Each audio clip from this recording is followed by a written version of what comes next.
जय श्री कृष्ण। राधे राधे दोस्तों आज मैं आप लोगों को लड्डू गोपाल की एक रूह कपा देने वाली बिल्कुल सत्य लीला कथा सुनाऊंगी। और इस लीला कथा को सुनने के बाद लड्डू गोपाल के साथ घटी इस अत्यंत मार्मिक घटना को जानने के बाद मैं यह दावे से कह सकती हूँ कि आप सभी भक्त जो लड्डू गोपाल की नित्य सेवा करते हैं, जिनके मन में लड्डू गोपाल के प्रति श्रद्धा भक्ति है, प्रेम है, वो अपने आंसू नहीं रोक पाएंगे।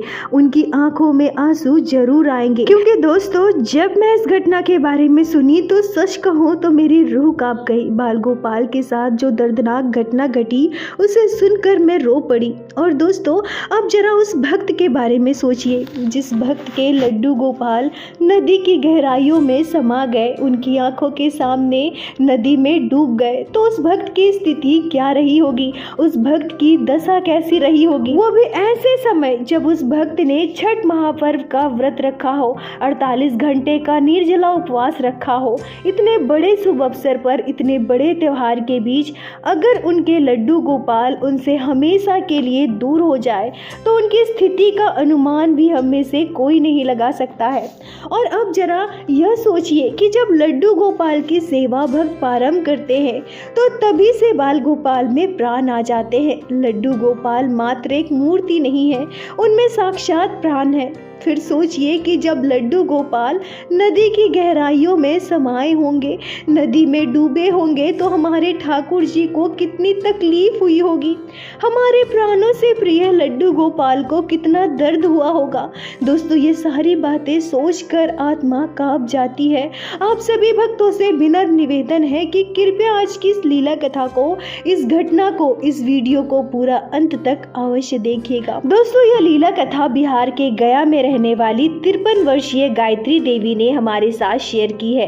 गायत्री जी कहती हैं कि मुझे 3 पुत्र और 2 पुत्री संतान है। मेरे तीनों बेटे और दोनों बेटियों की शादी हो चुकी है, सभी के बच्चे हैं, भरा पूरा परिवार है। मेरी दोनों बेटियां मेरे तीनों बेटों से बड़ी है और मुझे लड्डू गोपाल की सेवा उसी समय मिली जब मेरी दोनों बेटियों का जन्म हुआ था। अब क्योंकि हम गाँव में रहते हैं और उस समय की सोच आज के समय से बहुत ज्यादा अलग थी। जब मुझे 2 बेटी हो गई तो मेरे ससुराल वाले बहुत परेशान हो गए। मेरी सासू माँ पोते के लिए परेशान होने लगी और मुझे उस समय बिल्कुल भी कुछ भी समझ नहीं आ रहा था कि अब मैं क्या करूं। मैं बिल्कुल डर गई थी और परेशान रहा करती थी। तीसरी बार जब मैं गर्भवती हुई तो उस समय मैं लड्डू गोपाल की सेवा ली। मैंने किसी से सुना था कि लड्डू गोपाल की सेवा करने से पुत्र संतान की प्राप्ति होती है और मैं पूरे श्रद्धा भाव से बाल गोपाल की सेवा करने लगी। लड्डू गोपाल को मैंने अपना पुत्र माना और पुत्र के रूप में ही उनकी सेवा करने लगी। मेरे हस्बैंड के मन में भी भगवान के प्रति श्रद्धा भक्ति है, पर लड्डू गोपाल पर उनकी विशेष आस्था नहीं थी। पर लड्डू गोपाल की कृपा से जब मेरे बड़े बेटे का जन्म हुआ तो मेरे हस्बैंड के भी श्रद्धा भक्ति बाल गोपाल पर अटूट हो गई। मेरी सासू माँ, ससुर जी सभी बाल गोपाल को बहुत मानने लगे और उसके बाद मेरे ससुराल में पूरे श्रद्धा भाव से बाल गोपाल की सेवा होने लगी। पूरा परिवार मिलकर लड्डू गोपाल की सेवा करने लगा। लगभग 30 वर्षों से लड्डू गोपाल की सेवा हमारे परिवार में हो रही है और यह घटना लगभग 7 साल पहले की है। उस समय मेरे 2 बेटे और 2 बेटियों की शादी हो चुकी थी। मेरा छोटा बेटा उस समय पढ़ाई कर रहा था। मेरे दोनों बेटियों के 2-2 बच्चे थे और मेरा बड़ा बेटा का एक लड़का था। और मेरी जो दूसरी बहू थी उसकी नई शादी हुई थी, उसे अभी कोई संतान नहीं थी। पर जैसा कि मैंने बताया हमारे परिवार में सभी लड्डू गोपाल को बहुत मानते हैं, सभी की श्रद्धा भक्ति बाल गोपाल पर अटूट है। अब जो मेरा पोता था वो भी लड्डू गोपाल को बहुत मानता था। बाल गोपाल के प्रति उसके मन में भी भाव था। हम लोगों ने हमेशा अपने पोते को सिखाया था कि बेटा ये भगवान है, लड्डू गोपाल हैं, आप इन्हें छूना नहीं, इनके पास मत जाना, आप बस दूर से ही इन्हें देखना, इन्हें प्रणाम कीजिए, इनसे आशीर्वाद लीजिए, पर इन्हें कभी भूल से भी छूना नहीं, इन्हें कभी उठाना नहीं। और वो कहते हैं ना कि बच्चे को बचपन से जो सिखाया जाता है, जो कहा जाता है, बच्चे वही करते हैं, वही सीखते हैं। और हम भी हमेशा लड्डू गोपाल को घर के मंदिर में ही विराजित रखते थे। आजकल जैसे देखा जाता है, लड्डू गोपाल को घर में इधर उधर बिठाते हैं, हमेशा साथ साथ रखते हैं, अपने साथ सुलाते हैं, अपने साथ खिलाते हैं। ऐसा हम बिल्कुल भी नहीं करते हैं। लड्डू गोपाल घर के अंदर मंदिर में विराजित रहते थे। हम समय समय पर उन्हें भोग लगाते थे, उनकी सेवा करते थे, बाल गोपाल से बातें किया करते थे, अपने सारे सुख दुख लड्डू गोपाल से बताते थे, साथ ही साथ पूरी शुद्धता का भी ध्यान रखते थे। इसलिए मेरा पोता भी वैसा ही सीखा था। मेरा पोता भी कभी लड्डू गोपाल को अपने हाथ से गोद में नहीं उठाता था, पर कभी कभी अगर उसकी इच्छा हो और जिस समय वो नहा धोकर स्वच्छ होता था, तब हम खुद ही लड्डू गोपाल को उसकी गोद में दे दिया करते थे। पर वो बिना बताए कभी भी लड्डू गोपाल को स्पर्श नहीं करता था। यह हमने उसे हमेशा से सिखाया था। पर इसके विपरीत जो मेरी छोटी बेटी का बेटा था, वो जब भी हमारे घर आता था तो बार बार लड्डू गोपाल को गोद में लेने की जिद करता था। हम कभी अगर ध्यान ना दे तो वो अपने आप जाकर लड्डू गोपाल को उनके स्थान से उठा लेता था और यहाँ वहाँ लेकर चला जाता था। मतलब जब मेरी छोटी बेटी हमारे घर आती थी और अपने बच्चे को साथ लेकर आती थी तो हमेशा हमें लड्डू गोपाल का ध्यान रखना पड़ता था। कई बार तो ऐसा भी हुआ कि हमें लड्डू गोपाल को ऊपर वाले कमरे में रख कर आना पड़ा, क्योंकि मेरी छोटी बेटी का जो बेटा है वो बहुत बदमाश था। वो किसी की बात नहीं सुनता था और हम भला उसे कितना ही डांटते, बच्चा है, छोटा है। अगर हम उसे ज्यादा डांटे तो वो रोने लगता था। हम उसे समझाते थे पर वो बहुत छोटा था, लगभग 5 साल का, तो वो बहुत ज्यादा समझदार नहीं था, समझ नहीं पाता था। वो थोड़ी थोड़ी बात पर जिद करने लगता था। वो जिद्दी स्वभाव का था, तो वो हमारी बातें भी नहीं मानता था। मेरी बेटी कभी कभी गुस्से में उसकी पिटाई कर देती थी, जो कि हमें अच्छा नहीं लगता था। अब 2-4 दिनों के लिए अगर वो हमारे घर पर आया है और ऐसे बदमाशी करने की वजह से अगर हमारे सामने उसे मारा जाए, पीटा जाए, तो हमें बिल्कुल भी अच्छा नहीं लगता था। पर ये तो हमने कभी सपने में नहीं सोचा था कि जिसे हम बच्चे की नादानी समझ रहे हैं, छोटा बच्चा समझकर जिसकी हर हरकतों को नजरअंदाज कर रहे हैं, कल को वो इतनी बड़ी भूल कर बैठेगा जिसके हाथ इतनी बड़ी घटना घट जाएगी। गायत्री जी कहती है कि यह हमने कभी सपने में भी नहीं सोचा था। जैसा कि मैंने बताया, घटना 7 साल पहले छठ महापर्व का है। मैं छठ महापर्व करती हूँ। यह एक ऐसा त्योहार है जो सभी मिलजुल कर मनाते हैं। अगर किसी का बेटा बहू बाहर रहता हो तो छठ ही एकमात्र पर्व है जब वो सभी घर वापस जरूर आएंगे। अब क्योंकि मेरे बेटियों के घर भी छठ महापर्व नहीं होता था, तो मेरी बेटियां भी प्रत्येक वर्ष छठ महापर्व पर हमारे घर आती थी। दोस्तों, अगर छठ महापर्व के बारे में आप लोगों को नहीं पता तो मैं बता दूं। छठ महापर्व में सूर्य देव के साथ साथ छठी मैया की उपासना की जाती है। डूबते और उगते सूर्य को अर्घ्य दिया जाता है। छठ महापर्व का व्रत रखा जाता है जो 48 घंटे का निर्जला व्रत होता है। यह बिहार का सबसे बड़ा महापर्व है। वैसे तो आजकल भारत के विभिन्न राज्यों में इसे मनाया जाता है, पर मुख्यतः यह पर्व बिहार, झारखंड और उत्तर प्रदेश में मनाया जाता है। यह व्रत बहुत ही कठिन होता है और पूरे विधि विधान, स्वच्छता, सफाई का ध्यान रखते हुए मनाते हैं। 48 घंटे का निर्जला व्रत के साथ सूर्य देव और छठी मैया की आराधना की जाती है। आप सभी भक्त जो बिहार, झारखंड या उत्तर प्रदेश से हमारे वीडियो को देख रहे हैं उन्हें तो पता ही होगा, पर बाकी के भक्त, आप सभी जो इस वीडियो को देख रहे हैं, आप सभी कमेंट में जरूर बताएं कि आप लोग किस राज्य या फिर किस शहर से इस वीडियो को देख रहे हैं। अब मैं लीला कथा में वापस आती हूँ। गायत्री जी कहती है कि मेरी बेटियां हमारे घर पर आई हुई थी और मेरे मायके से भी कुछ लोग आए हुए थे। मेरे बहू के मायके से भी कुछ लोग आए थे। मतलब हमारा पूरा घर भरा भरा सा था। अब जैसा कि मैंने बताया, मेरी छोटी बेटी का बेटा जो उस समय लगभग 5 साल का था, हमेशा लड्डू गोपाल के पीछे पड़ा रहता था। कभी लड्डू गोपाल को गोद में लेना है, तो कभी उन्हें बाहर लेकर जाना है, तो कभी उनके साथ खेलना है। ऐसे ही हमेशा वो लड्डू गोपाल के लिए हमें परेशान किया करता था। अब घर पर इतने सारे लोग आए हुए थे, तो मेरी छोटी बेटी का जो बेटा है जिसका नाम ऋत्विक है, वो भी हमें बहुत परेशान कर रहा था। तो हम लोगों ने सोचा कि बेहतर यही होगा कि लड्डू गोपाल को अभी हम ऊपर वाले कमरे में शिफ्ट कर दे। वहाँ बाल गोपाल रहेंगे तो कोई असुविधा नहीं होगी और ऋत्विक भी परेशान नहीं करेगा। यह सोचकर हमने लड्डू गोपाल को ऊपर वाले कमरे में शिफ्ट कर दिया। अच्छा दोस्तों, जैसा कि मैंने बताया कि छठ महापर्व में डूबते हुए और उगते हुए सूर्य को अर्घ्य दिया जाता है, तो गायत्री जी कहती हैं कि यह घटना दूसरे दिन की है, जिस दिन सुबह सुबह उगते हुए सूर्य को अर्घ्य दिया जाता है। अब क्योंकि लड्डू गोपाल हमारे परिवार में वर्षों से विराजित है, हम बाल गोपाल को अपने परिवार का मुखिया मानते हैं और उन्हें मैं अपना पुत्र भी मानती हूँ। लड्डू गोपाल हमारे लिए बहुत ही महत्वपूर्ण है, हमारे परिवार का मुख्य सदस्य है। तो हमारे घर में कोई भी शुभ कार्य हो या फिर कोई पूजा पाठ हो तो हम लड्डू गोपाल को अपने से अलग नहीं रखते हैं, बाल गोपाल को हमेशा अपने साथ ही रखते हैं। तो छठ महापर्व पर हम भला लड्डू गोपाल को घाट ना लेकर जाएं, यह कैसे हो सकता था। तो लड्डू गोपाल जब हमारे घर पर आए थे तब मेरी सासू माँ छठ महापर्व करती थी और तब से लड्डू गोपाल को मैं अपने साथ छठ घाट पर ले जाया करती हूँ। वही परंपरा हमारे परिवार में चली आ रही है। अब जिस दिन शाम के समय अर्घ्य देना था उस दिन मैंने लड्डू गोपाल की जिम्मेदारी मेरी दूसरी बहू को सौंपी थी, क्योंकि उसकी अभी नई नई शादी हुई थी, उसके बच्चे भी नहीं हैं, तो वो लड्डू गोपाल का ध्यान अच्छे से रख सकेगी और बच्चों से भी दूर रखेगी। शाम को लड्डू गोपाल का सुंदर सा श्रृंगार कर उन्हें टोकरी में बिठाकर हमारी नई बहू लड्डू गोपाल को घाट पे लेकर गई और अच्छे से घाट से लेकर भी आई। पर उसी रात मेरी बड़ी बहू को मासिक धर्म हो गया, पीरियड शुरू हो गया। अब अगले दिन उगते हुए सूर्य को अर्घ्य देना था, तो वो पूजा पाठ का सामान भी स्पर्श नहीं कर पाती और छठ घाट में बहुत सारे ऐसे नियम होते हैं जो घर की बहुओं को करना पड़ता है। पर अगर जिनके घर पर बहू नहीं है तो उनकी बेटियां भी कर सकती है और कोई महिला हो तो वो भी कर सकती है। पर क्योंकि हमारे घर पर दो दो बहुएं हैं तो सब कुछ मेरी बहुओं को ही करना था।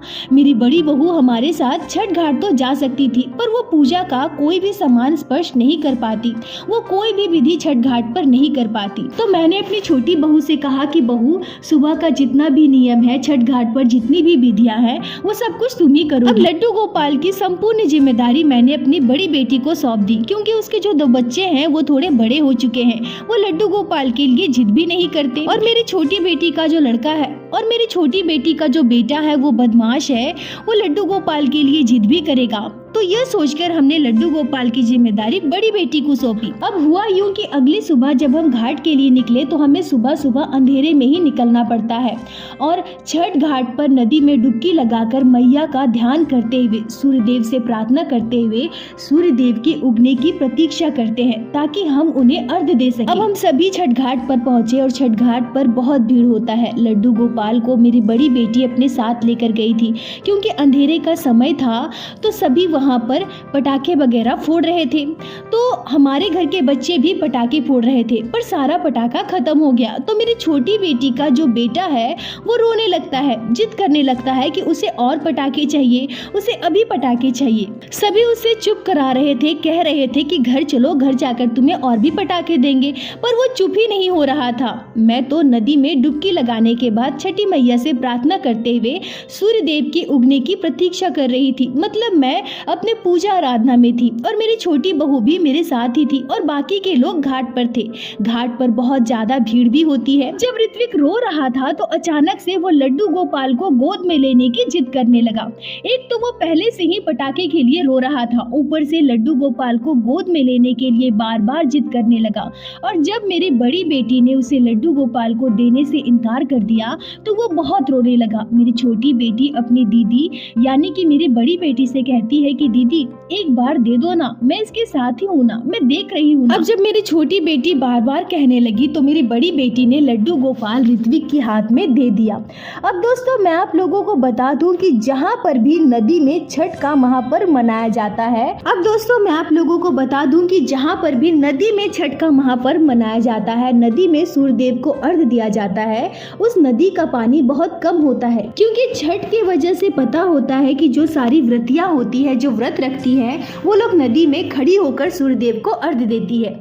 इसी वजह से बांध का पानी बहुत कम छोड़ा जाता है, तो नदी में पानी भी एकदम से कम होता है और इसी वजह से छोटे छोटे बच्चे भी नदी में चले जाते हैं, खेलते हैं, मस्ती करते हैं, नहाते हैं। अब थोड़ी थोड़ी सुबह हुई, सूर्य की पहली किरण के साथ सूर्य देव को अर्घ्य देना प्रारंभ हो गया और अब जब सारी व्रतियां नदी में खड़े होकर सूर्य देव को अर्घ्य दे रही थी तो वह दृश्य बहुत ही मनमोहक होता है। ऋत्विक के हाथ में लड्डू गोपाल थे और उसकी मम्मी उसके साथ ही थी। तो ऋत्विक भी सभी के साथ अपने हाथ में लड्डू गोपाल को लेकर चला गया और इसी बीच घटी वो दर्दनाक घटना। अब अर्घ देने के समय जब कुछ ही मिनट के लिए ऋत्विक की मम्मी उससे दूर हटती है और इसी बीच वो भयानक घटना घट जाती है। नदी की गहराइयों में ऋत्विक लड्डू गोपाल को कहीं छोड़ देता है, कहीं गिरा देता है, या फिर यूं कहें कि लड्डू गोपाल डूब जाते हैं, नदी की गहराइयों में समा जाते हैं। और जब ऐसा हुआ तो ऋत्विक भी बहुत डर जाता है और डर से वहां से भागते हुए नदी से बाहर आया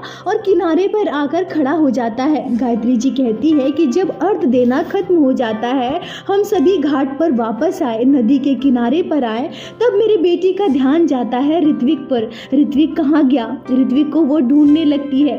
तब तक तो मुझे यह भी पता नहीं था कि ऋत्विक के पास मेरे लड्डू गोपाल हैं। अब क्योंकि ऋत्विक बहुत डर गया था इसलिए वह किसी के सामने आ ही नहीं रहा था, भीड़ में यहाँ वहाँ छुप रहा था। क्योंकि मुझे तो पता नहीं था कि ऋत्विक के पास लड्डू गोपाल है, पर मेरी बड़ी बेटी और मेरी छोटी बेटी दोनों को पता था। दोनों एकदम से परेशान हो गए पर वो कुछ बोल ही नहीं पा रहे थे। तभी मेरे बेटे की नजर ऋत्विक पर जाती है और वो ऋत्विक को पकड़ कर लेकर आता है। तभी मेरी छोटी बेटी अचानक से कहती है कि ऋत्विक, लड्डू गोपाल कहाँ है? कहाँ है लड्डू गोपाल? ऋत्विक चुपचाप खड़ा था, वो कुछ बोल ही नहीं रहा था। तभी जब मैं यह सुनती हूँ कि ऋत्विक लड्डू गोपाल के पास थे और लड्डू गोपाल अब उसके पास नहीं है, तो मेरे होश उड़ गए, मेरे पैरों तले की जमीन खिसक गई। मैं पूछती हूँ कि लड्डू गोपाल कहाँ है? कहाँ है मेरे लड्डू गोपाल? क्या लड्डू गोपाल ऋत्विक के पास थे तो अब कहाँ गए? कहाँ गए मेरे लड्डू गोपाल? गायत्री जी कहती है कि मेरे तो होश उड़ गए, पूरे परिवार में हड़कंप मच गया, पर ऋत्विक कुछ बोल ही नहीं रहा था। बार बार उससे पूछने के बाद भी वो कुछ बोलने को तैयार ही नहीं था। तभी मेरे बेटे ने उसे बहुत जोर से डांटा और फिर मेरी बेटी ने जब उसे डांट कर पूछा तब वो जो बताता है उसे सुनकर हम सभी के होश उड़ जाते हैं। ऋत्विक कहता है कि जब मैं अर्घ दे रही थी और सभी मेरे पास पूजा पाठ में व्यस्त थे, तभी ऋत्विक की हाथ से लड्डू गोपाल पानी में गिर गए। और ये सुनते ही सभी ऋत्विक से पूछने लगे कि तुम कहाँ खड़े थे, कहाँ गिराया लड्डू गोपाल को? पर ऋत्विक इतना डरा हुआ था कि वो कुछ भी ठीक से बता नहीं पा रहा था। कभी वो कहता कि मैं नदी के इस तरफ था तो कभी वो कहता कि मैं नदी के इस तरफ था। वो कुछ ठीक से बता ही नहीं पा रहा था। अब मेरी छोटी बेटी ऋत्विक की माँ ऋत्विक को मारना शुरू करती है, उसे थप्पड़ लगा देती है। तब मेरी बहू ने ऋत्विक को बचाया और उसे अपने पास रखा। गायत्री जी कहती है कि उस समय मुझे ऐसा लग रहा था जैसे मेरी सांसें रुक गई हो। 48 घंटे का व्रत और 48 घंटे के व्रत के बाद कोई भी सामान्य मनुष्य इस अवस्था में नहीं रहता कि वो ठीक से चल भी पाए। और ऊपर से हमारे परिवार के साथ मेरे लड्डू गोपाल के साथ जो घटना घटी उसे मैं बर्दाश्त नहीं कर पा रही थी, वो बर्दाश्त करने योग्य था ही नहीं। मेरे परिवार में सभी लड्डू गोपाल को पानी के अंदर इधर उधर ढूंढने लगे, पर बहुत कोशिश के बाद भी बाल गोपाल हमें नहीं मिले। गायत्री जी कहती है कि उस समय हमारे परिवार की क्या स्थिति थी मैं शब्दों में नहीं बता सकती। बहुत देर हो गई पर लड्डू गोपाल जब हमें नहीं मिले तो हमारी हिम्मत नहीं हो रही थी कि हम वहां से वापस घर आए। मेरी स्थिति इतनी खराब थी, रोते रोते मेरी अवस्था ऐसी हो गई कि मैं वहीं बेहोश हो गई। क्योंकि हम लोग नदी में जाकर सूर्य को अर्घ देते हैं तो वहां तक कोई भी गाड़ी या फिर कार नहीं पहुंच पाती। मेरे दोनों बेटे और मेरे दोनों दामाद 4 लोगों ने मिलकर मुझे वहां से उठाया और उठाकर कार तक लेकर आए और फिर मुझे कार में बिठाकर घर तक लाया गया। जब मैं होश में आई तो मेरी स्थिति बहुत बुरी हो गई थी। मुझे समझ में नहीं आ रहा था कि अचानक से ये क्या हो गया। आज इतने बड़े त्योहार के दिन हमारे परिवार में ये कैसी घटना घट गई। मैं दहाड़ मारकर रोने लगी। मेरे वर्षों से पूजित लड्डू गोपाल, मेरे कान्हा, मेरे लड्डू गोपाल कहाँ चले गए? मेरे ठाकुर जी, आप मुझे छोड़कर कहाँ चले गए? गायत्री जी कहती है कि मुझे ऐसा लग रहा था जैसे छठ महापर्व के दौरान मुझसे कोई बहुत बड़ी भूल हुई है, कोई अपराध बना है, इसीलिए सूर्य देव और छठी मैया ने मुझे इतनी बड़ी सजा दी। मेरे प्राणों से प्रिय मेरे लड्डू गोपाल, मेरे ठाकुर जी को उन्होंने हमेशा के लिए हमारे परिवार से दूर कर दिया। मेरे लड्डू गोपाल जो हमेशा हमारे परिवार की रक्षा करते थे, उन्हें हमेशा के लिए हमसे दूर कर दिया। गायत्री जी कहती है कि 48 घंटे के व्रत के बाद अब तक मैंने कुछ भी नहीं खाया था। पानी की एक बूंद भी मेरे गले से नीचे नहीं उतरी थी। मैं रो रही थी, अपनी छाती को पीट रही थी। ये क्या हो गया, क्या हो गया, मुझे कुछ भी समझ नहीं आ रहा था।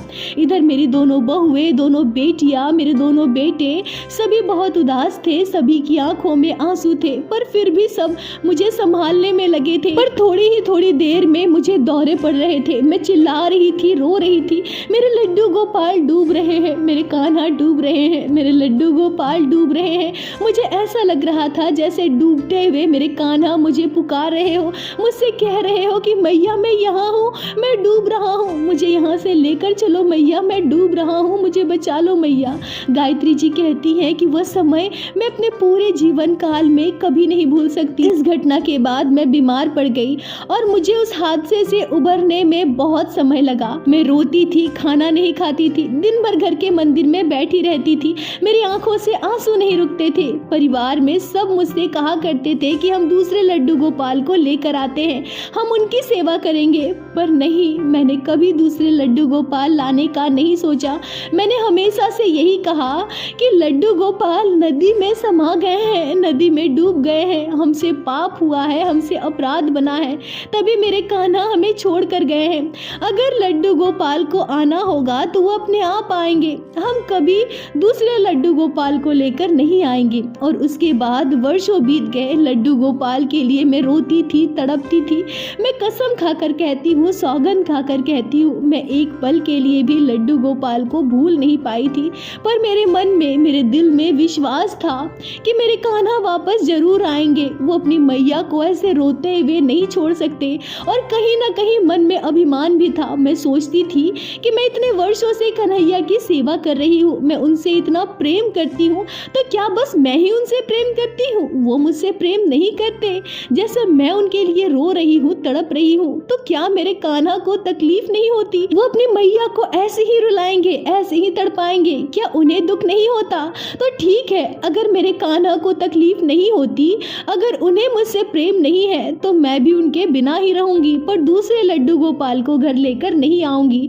अगर उन्हें आना है तो वो अपने आप आए। अब गायत्री जी कहती हैं कि ऐसे ही वर्षों बीत गए। तभी लड्डू गोपाल ने चमत्कार किया, एक ऐसा चमत्कार जिसे सोचकर भी रोंगटे खड़े हो जाते हैं। यह बिल्कुल अद्भुत चमत्कार है। कभी भी सामान्य मनुष्य के साथ ऐसी घटना घट जाए, वो भी ऐसी परिस्थितियों के बाद, यह बिल्कुल भी संभव नहीं है। लड्डू गोपाल को हमसे दूर हुए, नदी में डूबे हुए, गहराइयों में समाये हुए लगभग 5 वर्ष बीत गए थे। उसके बाद हम सब परिवार पटना गंगा घाट में स्नान करने के लिए गए। वही हमारे साथ घटी वो दिव्य घटना। गायत्री जी कहती हैं कि गंगा में डुबकी लगाने के बाद मैं किनारे खड़े होकर सूर्य देव को प्रणाम कर रही थी। तभी मेरे पैरों के नीचे मुझे कुछ महसूस हुआ। पहले तो मैंने उसकी ओर ध्यान नहीं दिया, नजरअंदाज कर दिया, पर जब वो चीज बार बार मेरे पैरों में लग रही थी और फिर जब मैं नीचे हाथ डालकर उसे उठाती हूँ, तो जो मैंने देखा उसके बाद मेरी आंखें खुली की खुली रह गई। मेरे हाथ आए लड्डू गोपाल, नदी की गहराइयों से वापस आए मेरे लड्डू गोपाल। गायत्री जी कहती हैं कि एक छोटे से 4 नंबर साइज के लड्डू गोपाल नदी की गहराइयों से गंगा मैया की गोद से बाहर आए। लड्डू गोपाल को वापस पाकर मेरी आंखों से आंसू आ गए। मेरे आंसू नहीं थम रहे थे। मैं बाल गोपाल को वहीं खड़े होकर सीने से लगाकर जोर जोर से रोने लगी और गंगा मैया को बार बार धन्यवाद देने लगी। छठ महापर्व में नदी के बीच खड़े होकर जब मैं सूर्य देव को अर्घ दे रही थी, तो मेरे लड्डू गोपाल मुझसे दूर चले गए थे, नदी की गहराइयों में समा गए थे। और आज जब मैं नदी की गहराइयों में खड़ी होकर गंगा मैया की गोद में सूर्य देव को नमन कर रही हूँ, तब मेरे लड्डू गोपाल मुझे वापस मिल गए। यह बिल्कुल ही दिव्य और अद्भुत चमत्कार है। ठाकुर जी ने हमारे परिवार में इतनी बड़ी लीला कर दी, हमारे साथ इतना बड़ा चमत्कार किया। हमने कभी सपने में भी नहीं सोचा था। लड्डू गोपाल हमारे हमारे घर विराजित है और हम उनकी सेवा पूरे श्रद्धा भाव से करते हैं। हम यही मानते हैं कि ये हमारे वही लड्डू गोपाल है जो वापस हमारे घर आए। ठाकुर जी से प्रार्थना है कि हे ठाकुर जी, आप तो हमसे प्रेम करते हैं, यह तो आपने प्रमाण कर दिया, पर आगे ही ऐसी अपनी कृपा दृष्टि हमारे परिवार पर बनाए रखना। गायत्री जी, आपका बहुत बहुत धन्यवाद जो आपने इस अद्भुत चमत्कारी घटना को हमारे साथ शेयर की, जिसे मैं हमारे चैनल के माध्यम से बाकी सारे भक्तों तक पहुंचा सकी। अपना साथ और प्यार ऐसे ही बनाए रखें। दोस्तों, यह दिव्य चमत्कारी घटना है, सुनकर रोंगटे खड़े हो गए और साथ ही साथ आंखों में आंसू आ गए। और इस घटना पर आपके क्या विचार है, आपकी क्या राय है, कमेंट में जरूर बताएं। मुझे आप सभी के कमेंट का इंतजार रहता है। और प्रत्येक दिन की भांति लीला कथा के अंत में मैं आप सभी भक्तों से हाथ जोड़कर प्रार्थना करूंगी, ठाकुर जी की भक्ति कीजिए, लड्डू गोपाल की सेवा कीजिए, नाम जाप कीजिए और एक बार मेरे साथ प्रेम से कहिए, बोलो बांके बिहारी लाल की जय, लड्डू गोपाल की जय, जय जय श्री राधे। दोस्तों, यदि आप लोगों को आज की यह लीला कथा अच्छी लगी हो, आपके हृदय को स्पर्श की हो, तो कृपया वीडियो को लाइक कर अपने दोस्तों के साथ शेयर अवश्य करें, जिससे बाकी भक्त भी लड्डू गोपाल की इस अद्भुत लीला कथा का श्रवण कर सके। और हमारे चैनल को सब्सक्राइब करें, जिससे प्रत्येक दिन आप लोग हमारे चैनल पे श्री बांके बिहारी श्री लड्डू गोपाल की अद्भुत लीला कथाएं श्रवण कर सके। दोस्तों, यदि आपके जीवन में घटी हो कोई भी चमत्कारी घटना या लड्डू गोपाल ने कभी भी की हो कोई भी लीला जिसे आप हमारे साथ शेयर करना चाहते हैं, तो कृपया हमें इंस्टाग्राम पे मैसेज करें। हम आपसे कांटेक्ट करेंगे और आपकी उस लीला कथा को हमारे चैनल पे बाकी सारे भक्तों के साथ शेयर अवश्य करेंगे। लड्डू गोपाल की कृपा आप पर और आपके पूरे परिवार पर बनी रहे। राधे राधे दोस्तों।